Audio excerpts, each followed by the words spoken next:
कहानी की शुरुआत में हम दो भाई बहन अलीटा और मीशा को जादू का खेल दिखाते हुए पाते हैं। मीशा के हाथ पैर बांधकर अलीटा उसे एक बोरे में डाल देती है।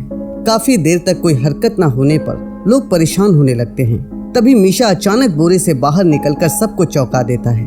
लोग खुश होकर करतब दिखाने के लिए उन्हें इनाम देते हैं। रानी बाथरी की दो सेविकाएं डोराटा और इलोना भी वहीं मौजूद होती हैं और उन्हें इनाम देती हैं। अलीटा और मीशा ये दोनों बच्चे अनाथ हैं और इसी तरह से जादू का खेल दिखाकर अपना गुजारा करते हैं। इनाम में मिले पैसे अलीटा इकट्ठा करके एक सुरक्षित जगह पर छिपा देती है ताकि जरूरत पड़ने पर उसका इस्तेमाल कर सके।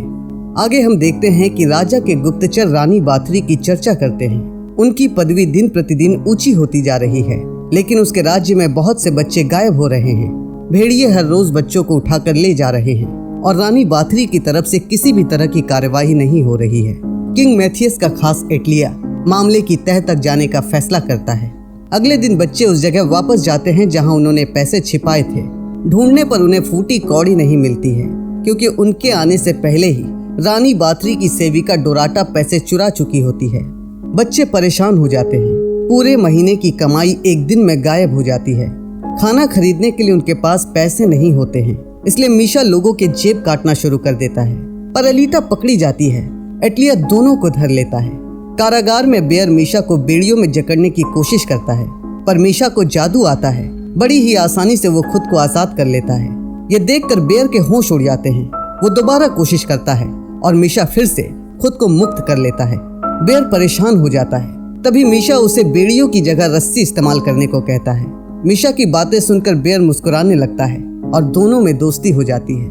कोर्ट का जज थियोडोसियस अलीटा और मीशा को सजा सुनाने वाला ही होता है कि उन्हें रानी बाथरी का पत्र मिलता है, जिस पर गौर करते हुए बच्चों को बाथरी अनाथालय में भेजने का निर्णय लिया जाता है। जाने से पहले अलीटा अपनी बहन काटिया के बारे में पूछती है, जो पिछले ही साल गायब हो गई थी। उसके प्रश्न का कोई उत्तर नहीं मिलता है। वहीं जज के निर्णय से निराश होकर एटलिया गुस्से में वहां से चला जाता है। महल पहुंचकर नहला धुलाकर दोनों बच्चों को साफ कपड़े पहनाए जाते हैं। आगे खाना खाकर दोनों सोने के लिए चले जाते हैं। अगले दिन सुबह होते ही बच्चों को महल के साफ सफाई के काम में लगा दिया जाता है। फर्श की सफाई करते वक्त अलीटा को रानी बाथरी मिलती है। डोराटा और इलोना के मुंह से अलीटा के दावपेच सुनकर रानी बाथरी हैरान हो जाती है। अनाथ होने के बावजूद अलीटा के इस तरह जिंदगी जीने के जज्बे से रानी बाथरी को प्रसन्नता होती है। बाथरी बताती है कि हफ्ते में एक बार पाठशाला होती है, जहाँ बच्चों को पढ़ना लिखना सिखाया जाता है। रानी के पूछने पर अलीटा पाठशाला के लिए मान जाती है। अब उसे कोई अनपढ़ कहकर नहीं पुकारेगा। ये सोचकर खुशी खुशी अलीटा वहाँ से चली जाती है। उसे खुश देखकर रानी बाथरी के चेहरे पर भी मुस्कान की झलक दिखाई देती है। दूसरे रोज डोराटा और इलोना अलीटा को लेकर फिर से रानी बाथरी के पास जाती है, जिस दौरान उनके मुंह से काटिया का जिक्र सुनकर अलीटा के पैर थम जाते हैं। काटिया उसकी बहन है, जो 1 साल पहले लापता हो गई थी। रानी बाथरी के पास पहुँचने पर वो पढ़ना लिखना ढंग से सीख रही है या नहीं, ये पूछने पर अलीटा हाँ कहती है। अलीटा सुंदर है और होशियार भी, इसलिए रानी उसे अपने साथ रखना चाहती है। पर अलीटा के मुंह से कोई अनहोनी घटने की बात सुनकर रानी बाथरी घबराकर उन्हें जाने के लिए कह देती है। अलीटा अपनी बड़ी बहन कातिया के बारे में पूछती है। अलीटा को लगता है कि रानी बाथरी उसकी बहन के बारे में जानती होंगी, पर रानी मुस्कुराते हुए ना कहकर चली जाती है। अकेले में अलीटा मीशा को रानी बाथरी के बारे में बताती है। उसने रानी को अलमारी में एक किताब रखते हुए देखा है। अलीटा को लगता है कि उस किताब में यहाँ आए हर बच्चे का रिकॉर्ड है। अलीटा मीशा से वो किताब चुराने के लिए कहती है, तभी वो कातिया का पता लगा पाएगी। आगे हम पाते हैं कि एटलिया जंगल में अपने सहायक के साथ गहरी छानबीन कर रहा होता है। वापस लौटकर एटलिया जंगल में मिले इंसानी शरीर के टुकड़े दिखाकर दावा करता है कि भेड़ियों की आड़ में कत्लेआम मचाया जा रहा है। जज को उसकी बातें बेबुनियादी लगती हैं।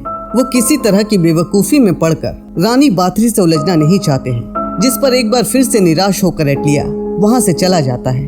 अलीटा के कपड़े पहनकर महल में जारी समारोह में रानी बाथरी की नजरों से बचते हुए मीशा अलमारी से किताब को चुरा लेता है। अलीटा उसे महल के पीछे उसका इंतजार करने को कहती है। मीशा बताता है कि आज मौका अच्छा है, रानी और उसके लोग समारोह में व्यस्त हैं, वो आसानी से भाग सकते हैं। पर अलीटा कुछ दिन और रुकना चाहती है। उसे अपनी बहन काटिया का पता लगाना है। मीशा बताता है कि काटिया यहाँ नहीं है, अगर होती तो पता चल जाता है, क्या पता वो जिंदा ही ना हो। इसलिए मीशा उसे आज रात ही भागने के लिए कहता है। रसोई से खाना चुराकर अलीटा जब तक वापस नहीं आ जाती, मिशा किताब खोलकर देखने की सोचता है और जैसे ही वो किताब को खोलता है, मिशा मारे डर के कांपने लगता है। उसी वक्त रसोइया उसे धर लेता है। खाना चुराने के लिए रानी बाथरी मिशा को माफ तो कर देती है, पर जैसे ही रसोइया किताब दिखाता है, रानी के होश उड़ जाते हैं। इतना छोटा होकर इतनी सफाई से चोरी करने पर रानी बाथरी दंग रह जाती है। वो गुस्से में आ जाती है। मिशा को ढूंढते हुए अलीटा रसोई में पहुंचती है, जहां रसोइये की लाश देखकर वो घबरा कर भाग जाती है। रानी बाथरी मिशा को तहखाने में कैद कर लेती है। उसने किताब क्यों चुराया, पर मारे डर के मिशा चुप्पी साधे रहता है। तभी रानी अपना असली रूप दिखाती है। मिशा को किताब दिखाकर बच्चों को उसने किस बेरहमी से मारा बताती है। हाथ, पैर, उंगलियां, जबान, यहाँ तक कि गुप्त अंग तक काटकर उसने बच्चों को तड़पा तड़पा कर मारा बताती है। ये सुनकर मिशा और भी ज्यादा घबरा जाता है। हर तरफ ढूंढने पर जब मिशा नहीं मिलता है तो अलीटा गलतफहमी में मान लेती है कि शायद मिशा उसे छोड़कर भाग गया। रानी का सहायक बताता है कि किंग मैथियस को उसकी सच्चाई की भनक लग चुकी है। उसे किले की छानबीन करने का आदेश मिला है और अगर दोषी होने का सबूत मिला तो बाथरी को उसका अंजाम भुगतना पड़ेगा।